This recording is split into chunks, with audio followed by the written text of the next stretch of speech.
It's kind of fun to start differently, isn't it? To do something really interesting. We've got a lot of stuff to work through today, so we'll get rolling. We really appreciate all of you being here, especially you folks in the back who came just for the coffee. And we'll get rolling. Today, if you have an agenda, we're not going to have our announced person, Linda Fox, do the agenda because she's not. No, Linda. I mean Linda Mary Fox. Mary Ann. And you know, does anybody else want to start again? Mary Ann is not going to do it. Phil has graciously agreed to do so. So, Phil? Let's pray. God of us all, as we do our work together, strengthen us as a team of residents and staff. Help us to be a model of trust and compassion. In times of disagreement, guide us to listen and speak with integrity. In times of doubt, grant us faith. In times of division, give us courage to seek peace and unity. We give thanks for all the ways that you come to our assistance. Amen. Thank you, Phil. Now we'll go to Linda Fox. Do we have a roll call? Anybody that's not? 100% attendance. All right. Approval of the minutes. Are there any additions or corrections to the minutes? If not, can we agree to approve them as they stand? I so move. Second? Second. It's been moved in second. All in favor? Aye. Opposed? This now comes with an announcement, which is we are looking for and requesting a substitute to take the minutes in July. So if you would, if you'd like to follow in that great shadow behind Linda Fox, who does such a fabulous job, you can offer yourself up. I don't see anybody jumping up with any hands. Bren, let's have the treasurer's report. We have a balance of $410.40 in our main general account, and in our PEX account, which is like a checking account that we use for breakfasts, we have $178.14. Thank you, Bren. As I launch into my little bit of repeat information you get every time, I had an experience over the weekend with a neighbor here in the village, and I was both struck with gratitude and compassion for the way we all treat each other. And it is just a reminder of what it's about for us to be sharing our residency with each other. So that's where I want to start for today. As we go through the meeting, we want to, as well as welcome you, say that any resident can request to speak to the council by submitting a request to the president prior to the date the agenda meeting is held, which is the Wednesday before we meet. And we ask that if you do want to speak, you please include the topic you wish to speak about. Area reps, you know the drill. We're going to give you a chance to ask questions during reports. I noticed when we did this the last time that some of us have longer minutes than others, and some questions turn out to be a two-part or three-part question. So would you please make your question singular and keep it to a minute as we start into that portion of the program.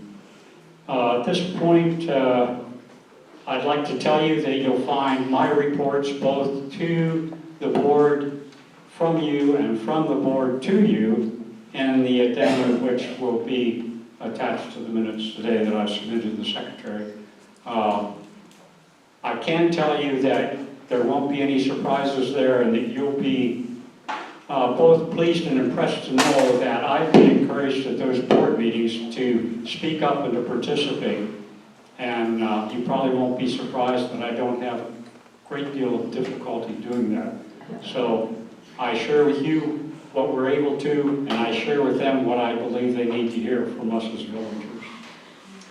With that said, let's go to our committee reports, and we'll start with security advisory. Oh, there is no security advisory this month, so emergency preparedness, Mel.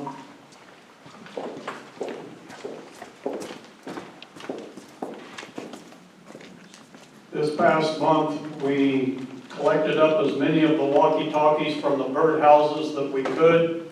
We got together as a team with some volunteer residents. I taught them how to program the walkie-talkies. So as many of them as we could find and collect, we programmed and put them back in the birdhouses. There may be a few walkie-talkies out there in birdhouses that we couldn't find that did not get programmed, so we will have to be checking those as we can. The next item is I have just completed the 3rd episode of walkie-talkie training videos. The first one, I believe, is airing this week, which is, or it's going to be airing shortly, on why we need the walkie-talkies. Episode 2 will be the how to put the batteries in and operate the walkie-talkie. Episode 3 is the documents that are going to be put in the birdhouses. And here's something for residents to volunteer to participate in. I need to put together a cast of people willing to create a video on the actual procedures we will use in emergency situations using the walkie-talkies. So if any of you want to volunteer to be the cast of that 4th video, please let me know. A reminder that in June, the request is going to go out for area resident or area reps and AECs to collect up the updated information that goes in the red folders. That information needs to be collected up over the month of June, handed in to Craig Glasser in July, either Craig Glasser or Jennifer. And then for the July-August timeframe, they correlate all of that information, recreate the information that goes in the red folders, and at the September council meeting, the area reps, AECs, get that updated information back. One thing that you really, area reps and AECs need to focus on is please mark where that birdhouse for your area is physically located. And mark where your area gathering place is located. Thank you. We don't have any grounds report today. Garden committee report? No report. Okay, no garden committee report. Hospitality. Women's breakfast for this month is the 3rd Thursday at the dining room at Ashwood 2, and our speaker is from Medicaid. So hope to see you there. What time? Joe. 9 o'clock. Joe, would you tell us about the men's breakfast The men's and the breakfast. badges? The men's breakfast is going to be on May 9th at Ashwood 2, and our guest speaker is going to be Laura Hawkins, who is the Community Engagement Officer from the Albany Police Department. And you can also find out how Measure 110 affects it. You can ask her the question about drugs, marijuana, if it's still a felony or not. So that's a question. Be there and make sure, ladies, you can come too and wear your badges because we have a drawing. I think Mel wants to say something. Well, on it's something. his turn again with Villagers Video Productions. Thanks, Bill. Different hat, Villagers Video Productions. I was the spokesperson for this week, or this month. I've already told you about the walkie-talkie training program that's aired. In fact, I was just confirmed that, yes, the why is on this month, or this week. Man. Anyway, it's on this week. Next week will be the walkie-talkie use, etc., and we move forward. there's a great new series coming, and it's one of our residents who is sitting at the council. It's a fantastic show, and it's called Debbie Does. So Debbie Weber is going to be the star of Debbie Does Dinner, Debbie Does Desserts, etc., etc. So please tune in to Villagers Video Productions on 1 o'clock, 2 o'clock, 7 o'clock, to 8 o'clock, and watch Debbie do something.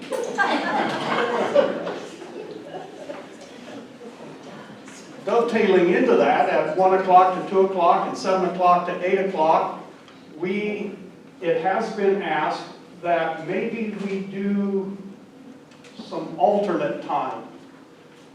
So we're investigating the possibility of putting our 1 hour on a third time. And we're investigating when that would work in the day to put that on. So our question, the Villagers Video Productions team's question to the residents is, when would be convenient for us to put that third hour on? So please think about it and let us know what your preferred third hour of broadcast would be. I've got a note here that says, please announce that there's an open house for Let's Get Acquainted. That's a series that we've done in the past where we tended to focus on new residents, but it doesn't have to be just new residents. It's a way of you, a resident, coming to the studio, and telling us who you are, what you enjoy doing, etc., etc. And that way, other residents around the village gets to know who you are.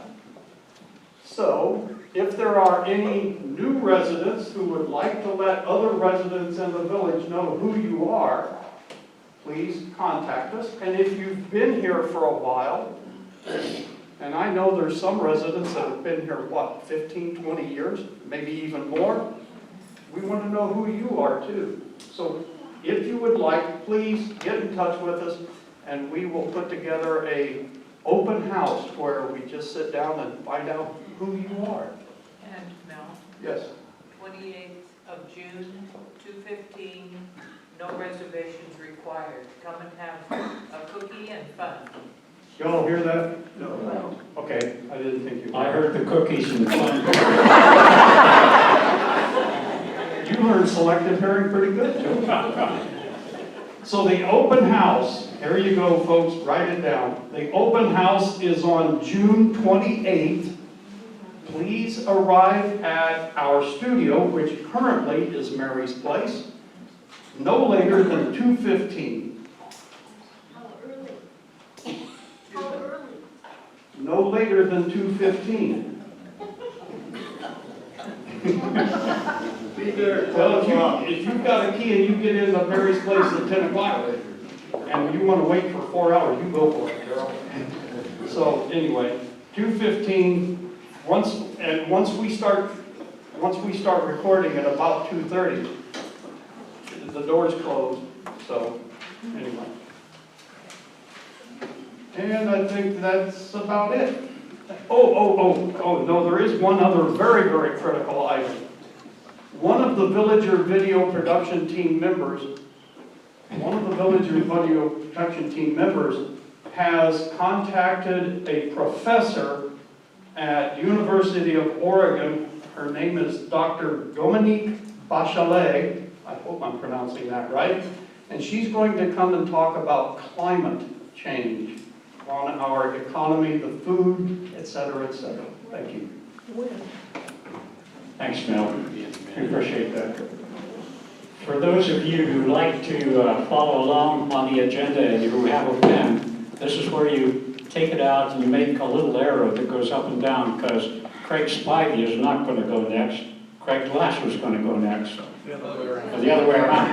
Craig Glasser.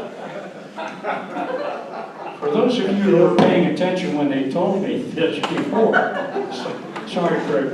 You notice he's not behind, is this coming through? Yeah. Okay, you notice he's not behind the camera, but a lovely lady over there is a camera lady today.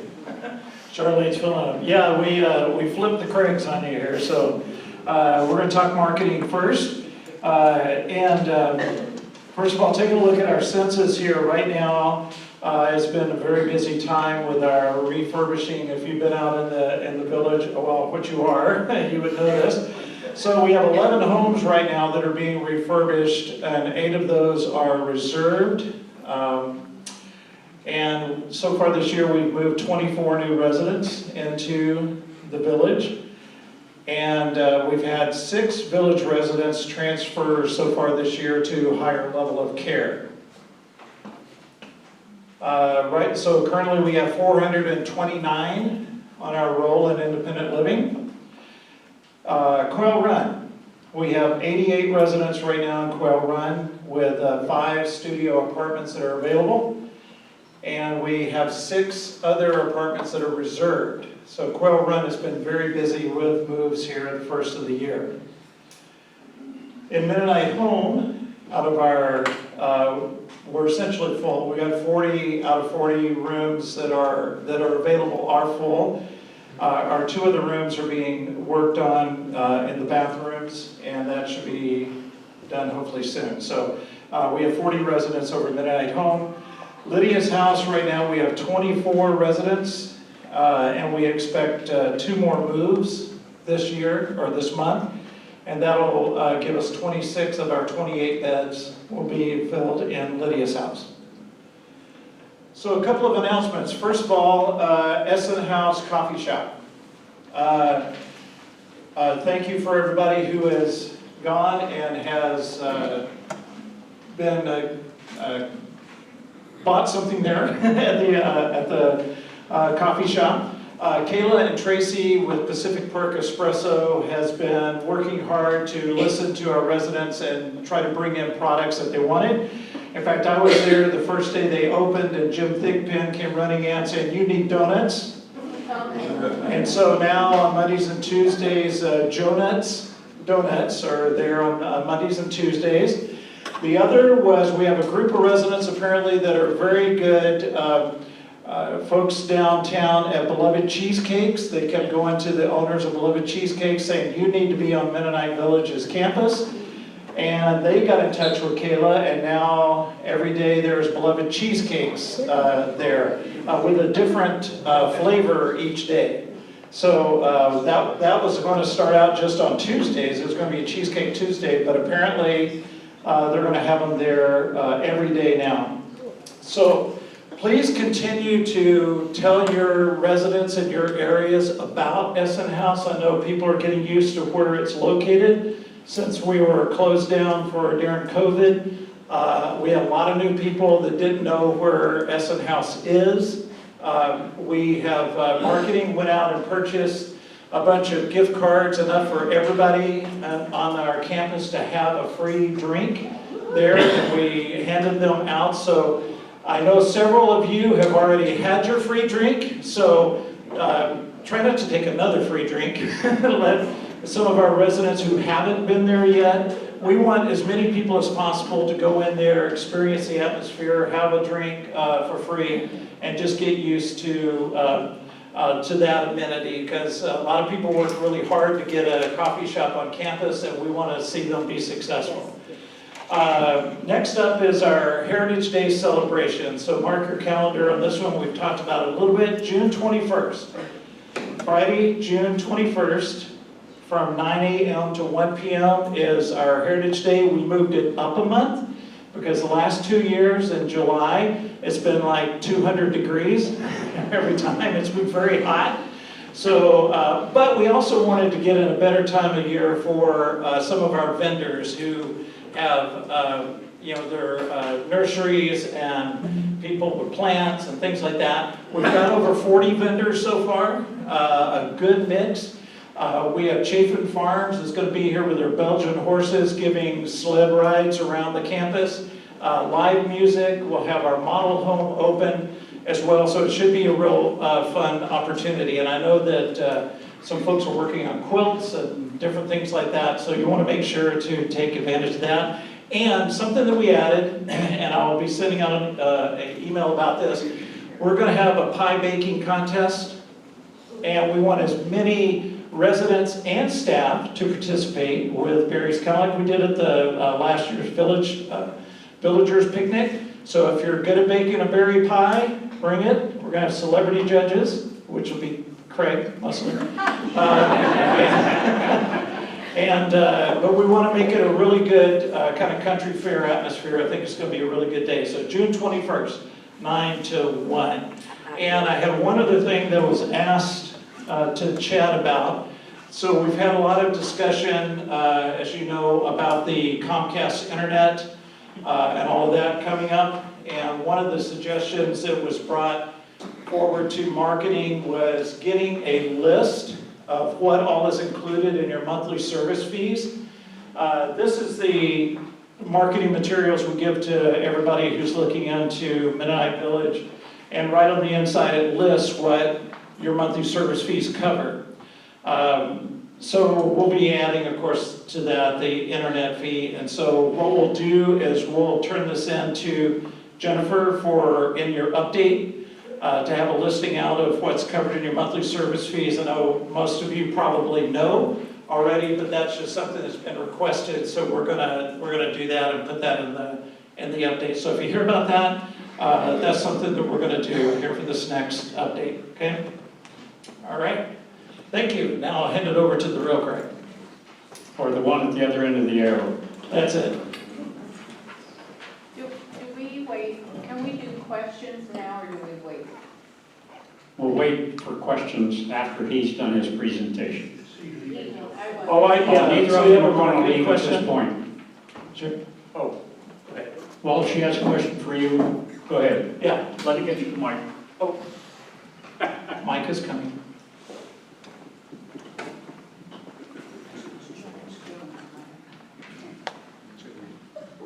Patricia Hollenbeck. So you're telling us that the dates that have been published have been changed. We had Farmers Market on the 21st of June and Heritage Days on the 27th of July. Just the titles have been changed. So we're going to still have on the 26th of July, it's going to be our barbecue and our concert. The 26th? The 26th of July. Okay. Yeah. And that's the one where we're going to have Peter, Paul, and Mary, and we'll have the free barbecue and all that in the evening. But what we're calling Heritage Day now, that used to be Older Americans Day, we moved up a month to try to take advantage of the weather, a little better weather, hopefully. Okay. Yeah. Thank you. Uh-huh.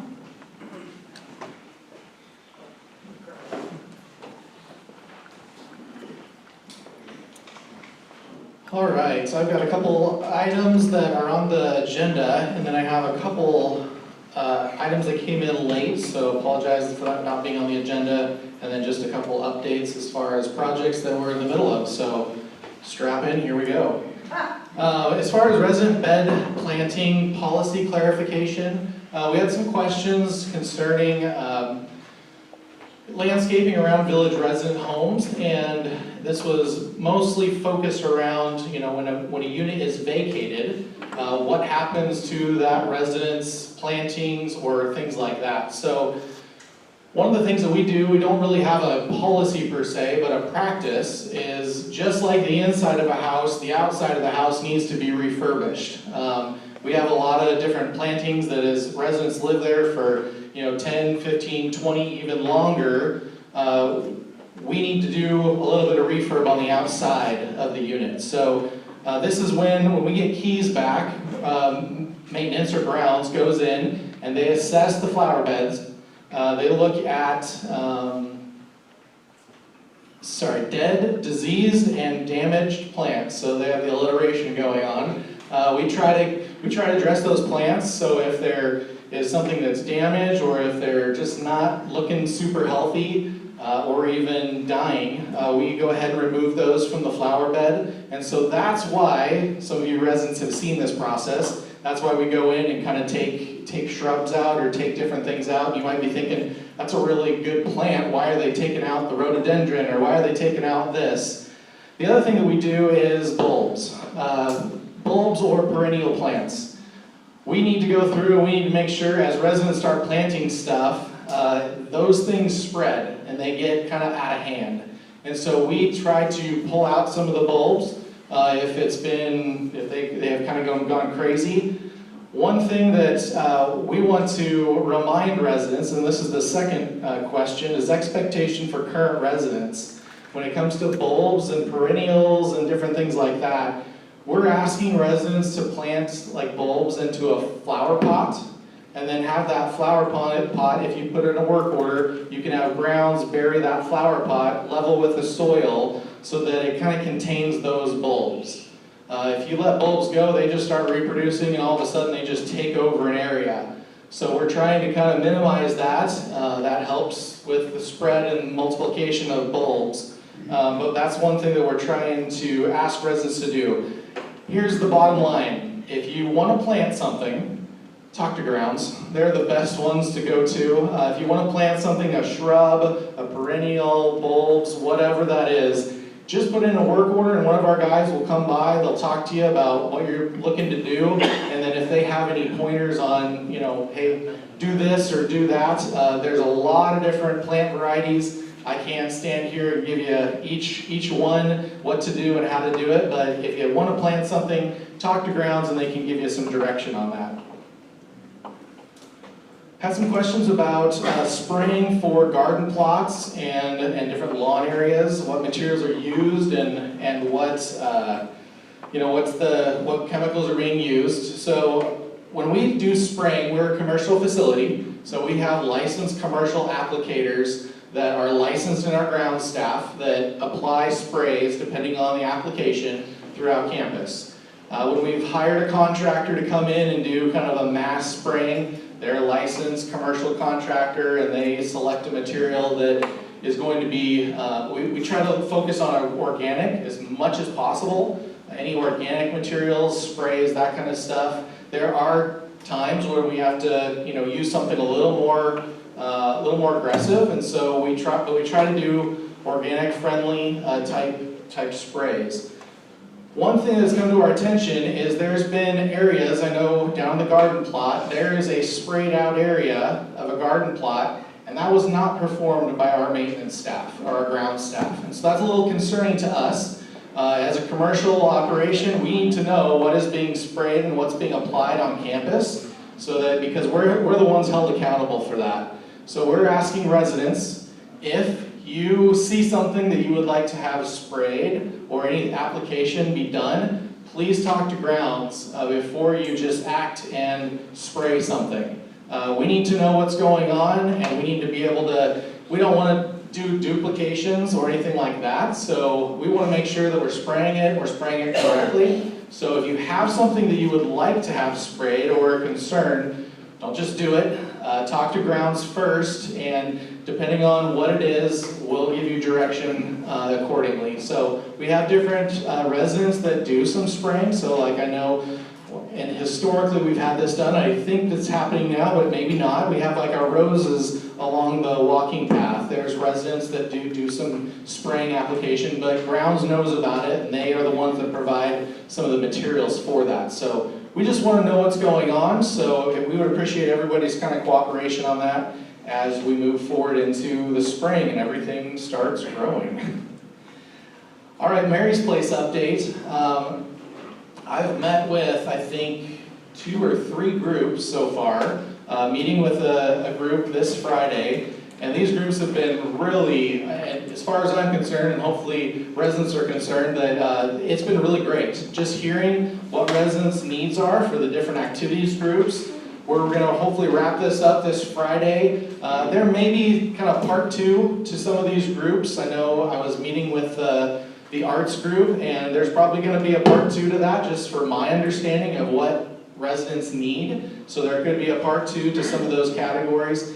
In general, if you are wanting to be a part of just an overall discussion about Mary's Place, let's say your area meets in the Mary's Place and you'd like to have a little bit of input on how that is set up and how that looks, feel free to contact Sue or Jen and we can start putting together another group. But as of right now, we haven't really got many of those, but we're moving forward with the project. We don't have any dates, but we're still trying to target this summer at some point to be able to do a construction project. So really looking forward to bringing these amenities to Mennonite Village and more to come on that. Lakeside Center, just a quick update, the kitchen. Number one, doesn't the floors look great in here? Looks really nice. The kitchen right now, we've gathered some input, got some input from residents. As of right now, we haven't compiled like a full-on scope of work for the kitchen. Working on that, may need more feedback from residents, but that's still in the process, so nothing definitive. When we have something definitive, more definitive, we'll let you know. And then the garden, I wanted to just to piggyback on the garden, there are 2 dumpsters now at the garden. One is for clippings, so vegetation clippings, anything from the garden. So if you have a dead plant or something like that, that goes in the one garbage bin. And then there's a garbage bin. They're both very clearly labeled. In fact, I was down there this morning, got a big sign, says, yard waste or something like that, and then garbage. Please pay attention to those. We're finding a lot of trash gets put into the debris and vice versa. So that just helps our staff not have to pick through some of that stuff.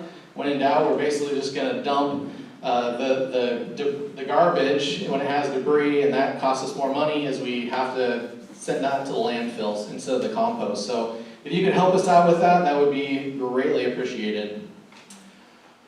Couple old agenda business items. I forgot to announce, last month, there was a question, I think it was 2 months ago, about the grounds calendar on the resident portal. That's just it's the service calendar for our grounds department. I forgot to mention last month that we did update that. That is on the resident portal, and if you go to the resident portal, that is our updated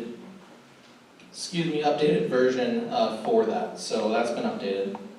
And then as far as the bus and transportation in general, we have a lot of work that's been going into just discussions about transportation in general. Part of transportation is the bus service and how we provide bus services. So I know Sue Curry is meeting with residents mid-May to discuss transportation as a whole and see how, what residents' needs are so that we can fully understand how do we want to attack providing transportation for residents. We've been reviewing our process. So ever since COVID, we really have canceled, group outings, group trips, and haven't done it for about 4 years now. And so we've been reviewing our process, which it needs to be reviewed. There's a lot of stuff that's outdated. Pricings for events and different things like that need to be updated, so we are working on that. The majority of what we've been working on is our bus driver gave his notice early on in April, and so that's the bad news. The good news is that we have a new bus driver, and he started last Thursday, and so we're getting him trained up and hopefully get him in that seat to be able to provide transportation, continuing to provide transportation Monday, Wednesday, Friday, but then also looking at those special trips. So that's been our focus right now, because if we don't have a bus driver, we definitely can't offer trips, and then bus services is in jeopardy. So working on filling that role and getting that done. So more to come, have a lot more discussions and planning to be done, but we're hoping to offer special trips here in the near future.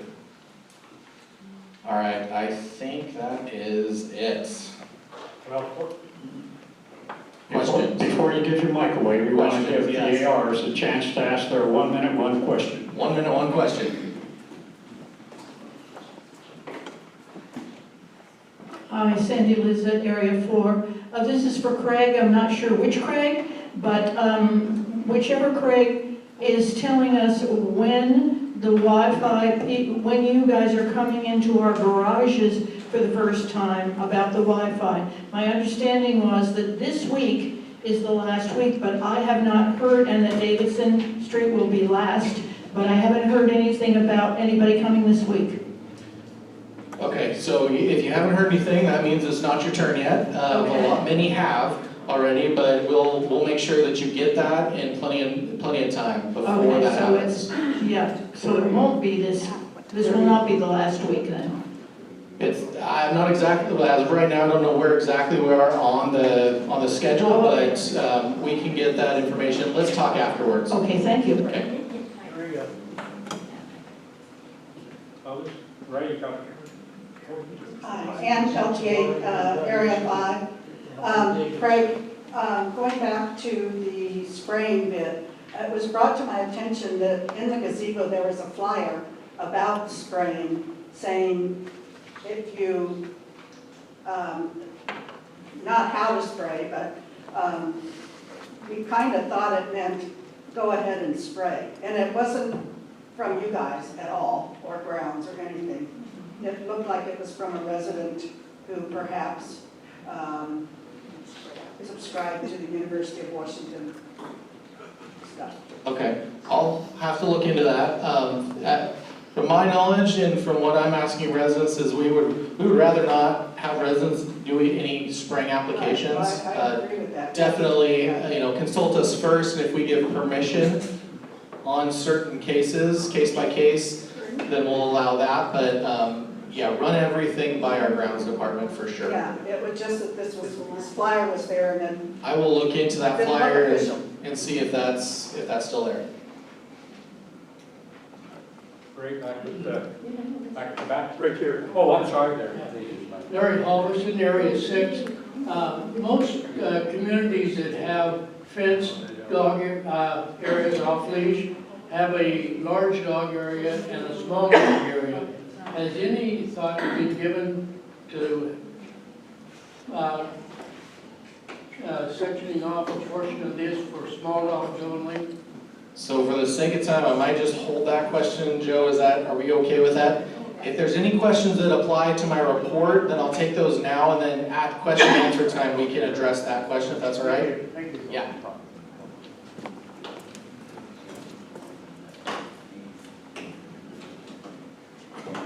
The flyer that's posted down at the gazebo is from the garden department. And if I'm remembering right, about the spraying, one, maintenance would spray around the beds, and that if you're going to spray, and this was put up before this problem, that make sure the wind's not blowing and only spray your stuff. Okay, Linda, let's get together at some point and we can clarify on what needs to be posted and all that, just so we don't have confusion, because we don't want to have two different messages. Yeah. Okay. Can I ask another question? Friday, what group is meeting with you on Friday for the Mary's Place? Oh, the library, okay. Trying to expect me to know this on my computer. I think it's library. Yes, library. Okay, will the rest of us have a time? If you have not been part of a group and would like to be part of just a general consensus of the discussion on Mary's Place, let Sue or Jen know and we can get you signed up for a group. Okay, thank you.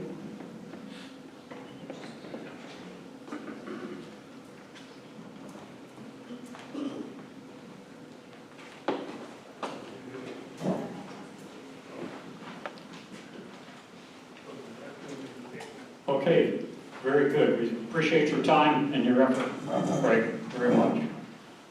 Next up, we have Matt Tesson, IT Director.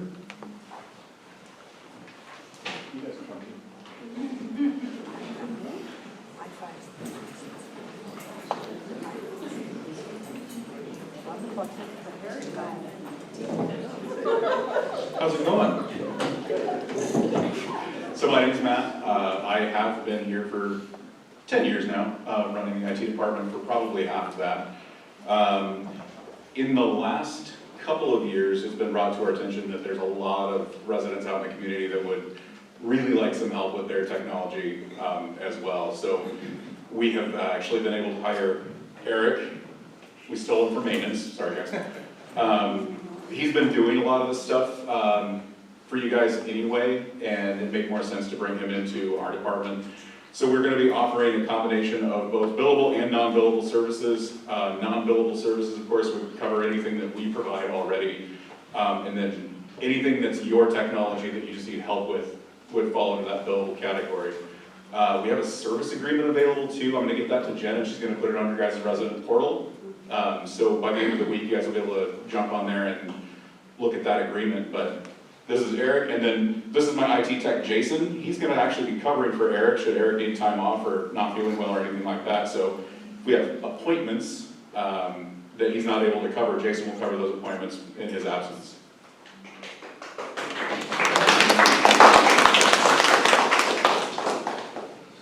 So that's. Question.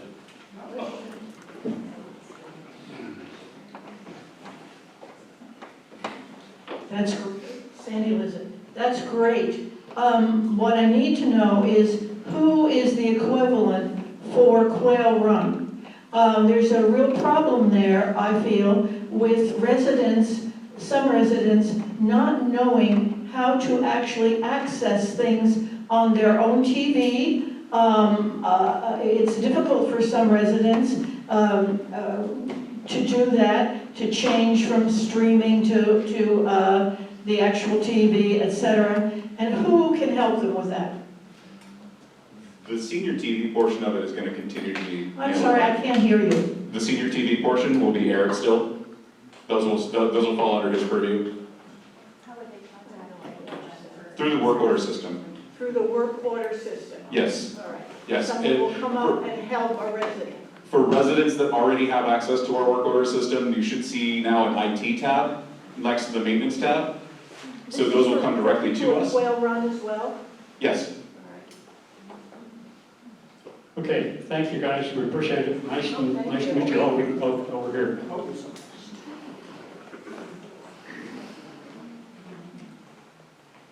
Thank you. We had kind of a hurry-up exercise a week or two ago to get this update organized on the cabling. Is that within your department? Are you talking about the Comcast for the managed Wi-Fi? Yeah. Craig and I are handling that together. It's kind of a joint effort.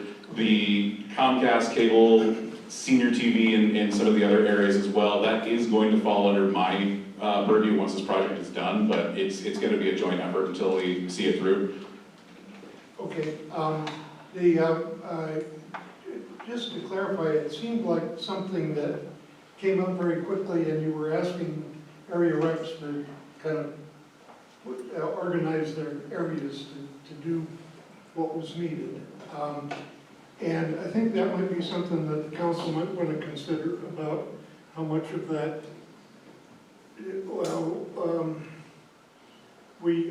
would want to sign up for, since we decided the committees don't necessarily get to tell us what to do either.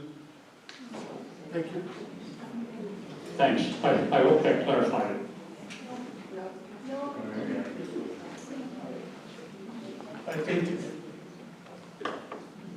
I think it was brought up about 4 or 5 months ago originally, as far as this coming about, and now it's coming about finally.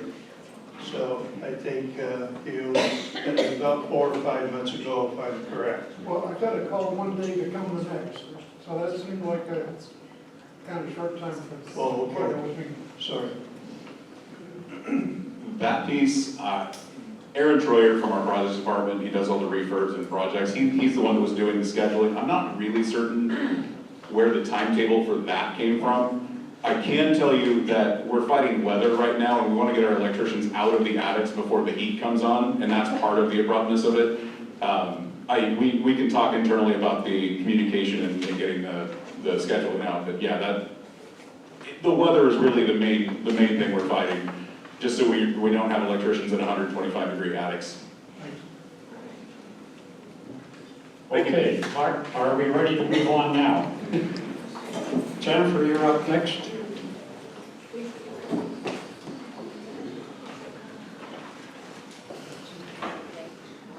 Hello, everybody. First, I wanted to start by introducing you to one of our new employees. This is Stephen Bishop. He is our new HR manager, and I'm going to let him share a little bit about himself and what he does for Mennonite Village. Hello, everybody. My name is Stephen Bishop. I'm the new HR manager for Mennonite Village. I have a background of about 13 years in HR, covering various aspects, primarily recruitment and onboarding. Prior to coming to Mennonite Village, I worked for 2 years with Avamere, developing their onboarding program and as their lead recruiter for the corporate home office. Some of my responsibilities while I'm here will include manager supervisor training, employee engagement and retention, which is extremely important to me, as well as to our residents, as I'm sure you could be aware of, and implementing new programs to enhance the work environment of our employees as well. Prior to Avamere, I was with IBM for about 5 years. I was an onboarding specialist there. During my time at IBM, I did in-person onboarding once a week, anywhere from 50 to 150 new hires per week. So overall, in my experience with IBM, I have done in-person onboarding for over 6,000 employees. One of the most important things about onboarding, which is one of my passions, is 63% of new hires will make a decision to stay with that company or not based on their first day of employment. So my job is to make sure, as I'm taking over our new employee orientation program, is to make sure that I provide all of our new employees that wow first day experience. Okay, well, welcome. It's great to have you join us, Stephen, and for somebody like me, onboarding is different than surfboarding, isn't it? Yes. Thank you very much. You have more, Jennifer, for us? I do. I also wanted to take a minute and welcome some of our new residents to campus over the last month. We have Roy and Joy Kirkpatrick out on 53rd, Gwen and Bobby Howell on Becker Circle, Wayne and Sharon Clinton over on Davidson. And then I also wanted to let you know that we have scheduled a couple of town hall meetings coming up. We'll have one on June 13th and December 10th, and there will be information on those in your update on when to submit questions and get those turned into me. And then also, just a reminder that we've got Cliff Mars financial information meeting coming up on May 30th to go over the 2023 fiscal year audit results and a couple of other highlights from that. Thank you, Jennifer. Are there any follow-up questions for Jennifer before we move on? Let me get that one. Okay. Thank you, Debbie Weber, Area 25. I sent something in to Joe, but it was just kind of a small request. And that was to have, for the upcoming garage sale, that there be no estate sales done by Pink or Sister Act. Was that ever acted upon? I do know that Sue Curry was looking into that just before she went on vacation, so we'll have more discussion when she comes back. I believe she's due on the 14th, so. What's to discuss? Well, I mean, they could have a thing, They have access to 52 weeks a year, and residents only have access to one. Yeah. So it's, I think, a small request. Okay. It's been heard, thank you. Bill Roberts, Area 24. Quick question for Jennifer. You were going to touch on Diane's anointed new title. Actually, I asked somebody else to do that for me. Jen asked if I would announce this, and I'm actually very happy to. So, some changes organizationally. We have a new HR manager, which is myself. And in addition to that, I'm sure some of you may have had the pleasure of meeting Cliff, our Chief Financial Officer. So, we have a Chief Financial Officer, and we also had Sarah Hobson, who was our risk manager. Sarah Hobson has moved into a role of Chief Operating Officer. So as we develop organizationally, it only makes sense that Diane's title of Executive Director gets changed over to his Chief Executive Officer. It is for organizational cohesiveness as an institution of Mennonite Village. So we are happy to have Sarah in her new role of Chief Operating Officer, but it only follows suit if we have a Chief Financial and a Chief Operating that we would have a Chief Executive.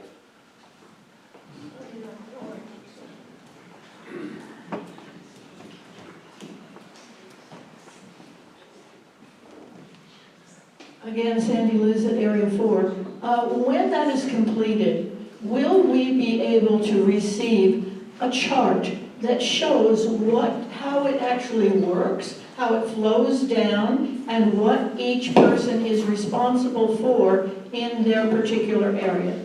Please. Here comes Sarah to answer that question. Yes. Thank you.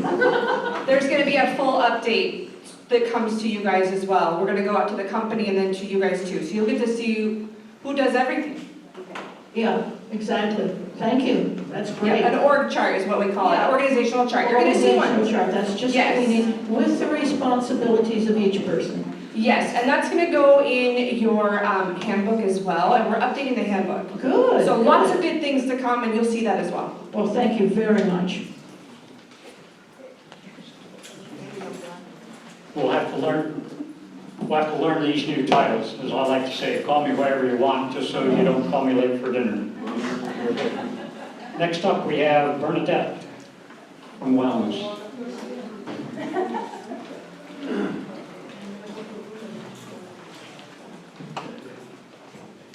Good afternoon, everyone. Just want to thank everyone for their time. Before I get into the requested item that I was requested to speak on, there was originally another request to speak on that is very closely married to this one. So just to give some background information, the Wellness Program has been requesting for a long time to go digital, non-paper. Should we have a fire here at Lakeside Center, we would have lost all of our records for our wellness program. So all of your orientations, everything. So we have been probing for a while to go electronic. Shout out to Medical Records for making that happen and working us through a new process. When you have a new process come, it is a great opportunity to review your current process. So with that request came a review of all of our documents, policies, and procedures, and a pause in our orientation. So the first request I had actually to speak at Village Council was to touch base on where we are at for the orientation process. I'm happy to announce that Aaron and I ate through almost every single requested orientation. We were looking at 22 requested. Everyone that requested one, that was able to schedule one, we have actually provided their orientation. They're complete and ready to go. We do have a couple people that we're waiting for them to get back from vacation or have their schedule clear up from doctor's appointments and other things, and then some staff to clear up some of their scheduling.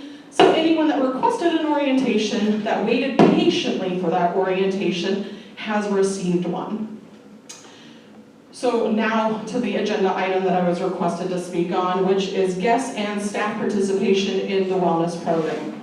So while we're having all of our documents, policies, and procedures reviewed, updated, it was determined from leadership that we would also include guest access. We are in the process of implementing that. In your village update, there was an approved verbiage that included how you can bring your guests with you to the Wellness Center, Aquatic Center, and guest classes. So the same process for your guest is the same process that all residents and staff go through at this point. The change to our system, we talked about updating our records, coming full circle.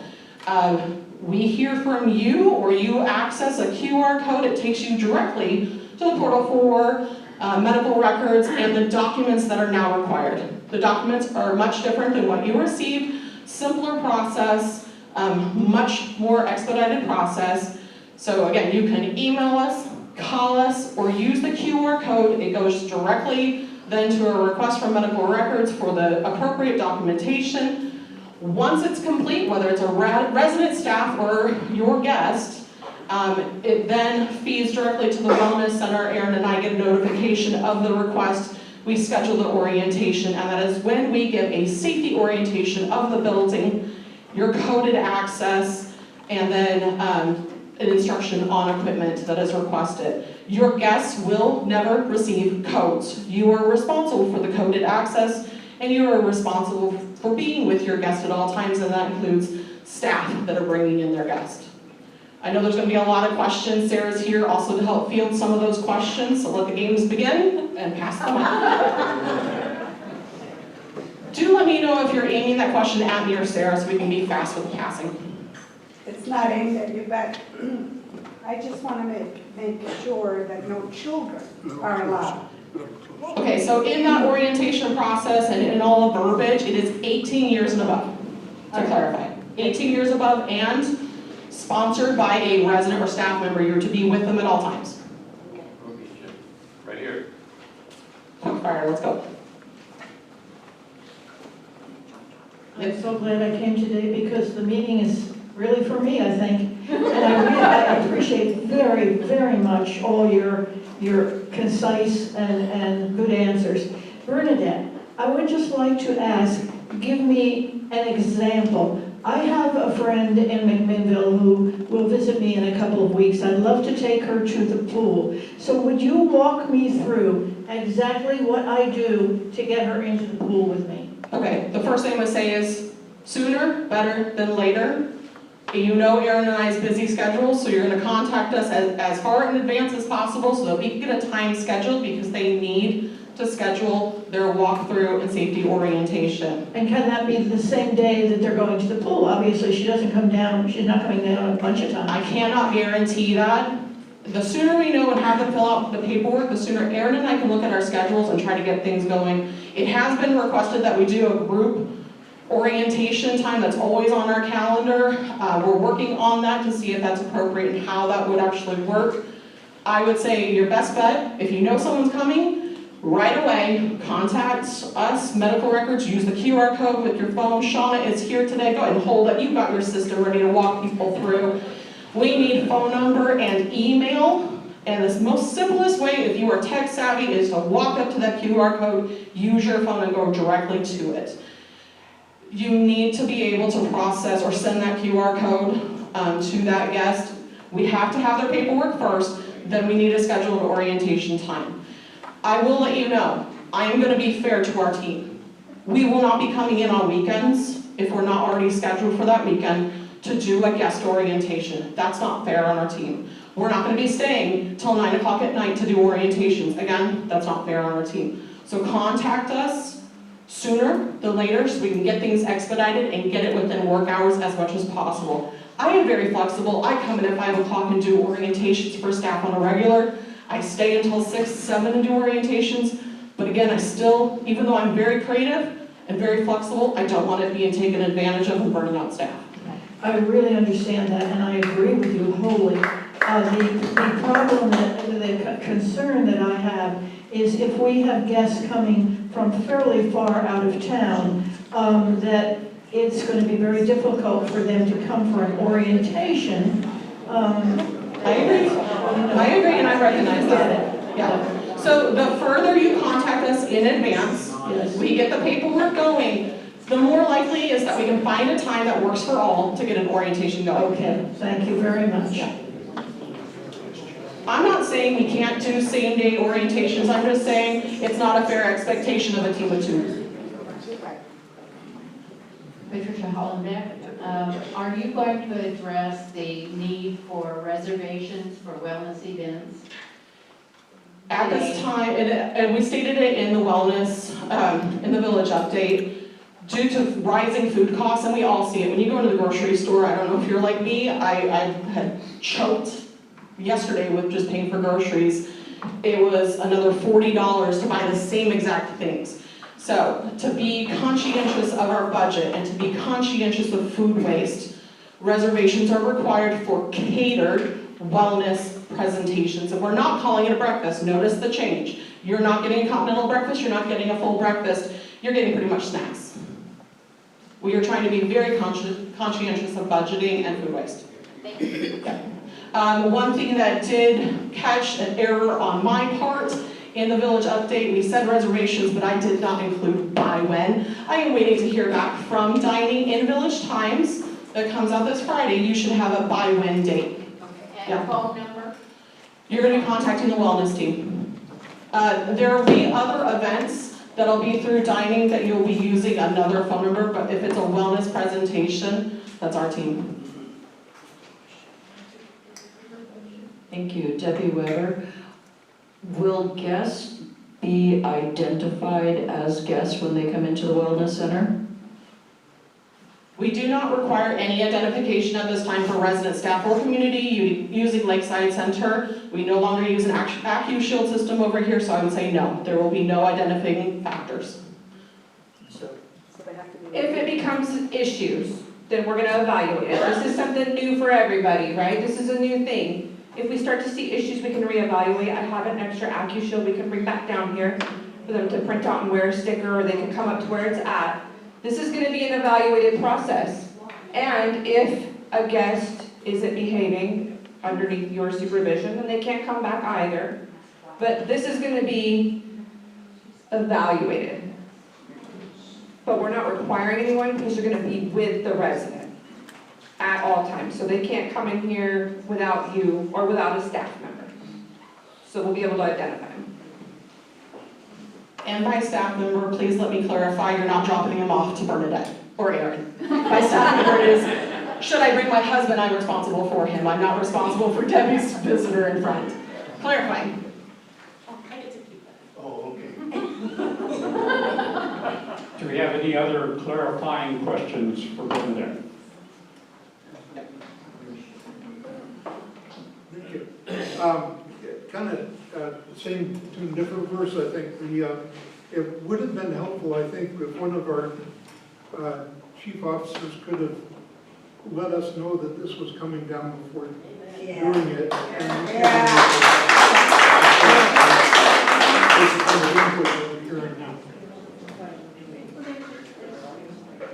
In progress.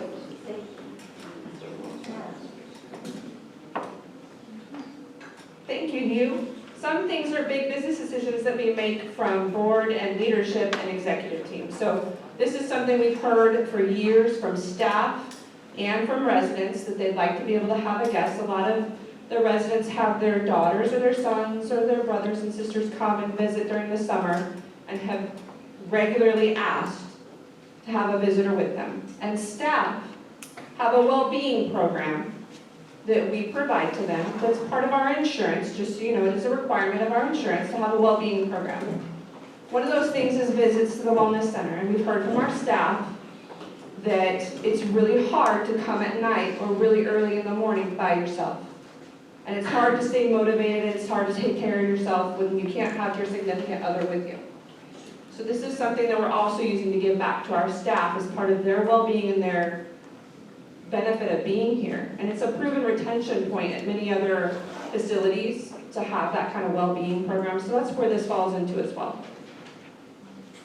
Other questions, other follow-up?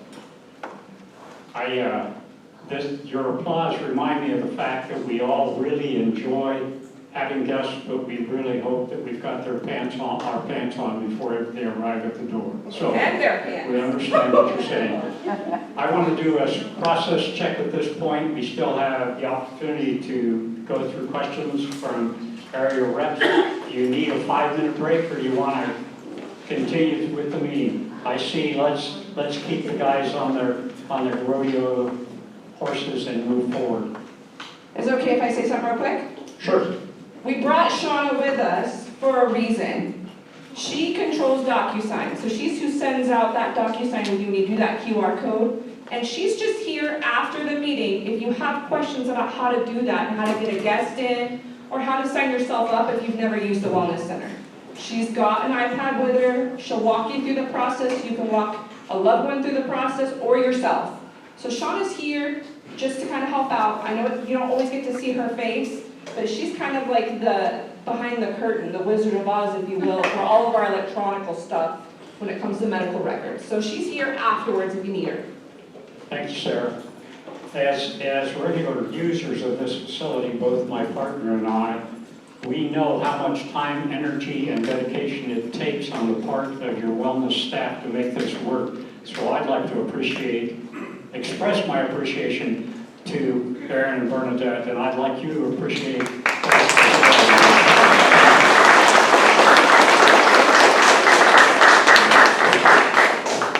We have no new business or old business to deal with on today's agenda, so let's move at this point to area rep questions and comments. Thank you, Ray. Oh. You pointed over here?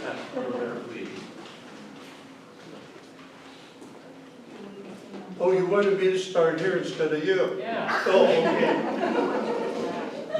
He wants me to, oh. I want to really appreciate these. Oh, sorry. I want to express our area's appreciation to the, to getting the announcement out about the new development prospects. And we'd asked that we put in the newsletter. It was, and lo and behold, it was there. Thank you very much.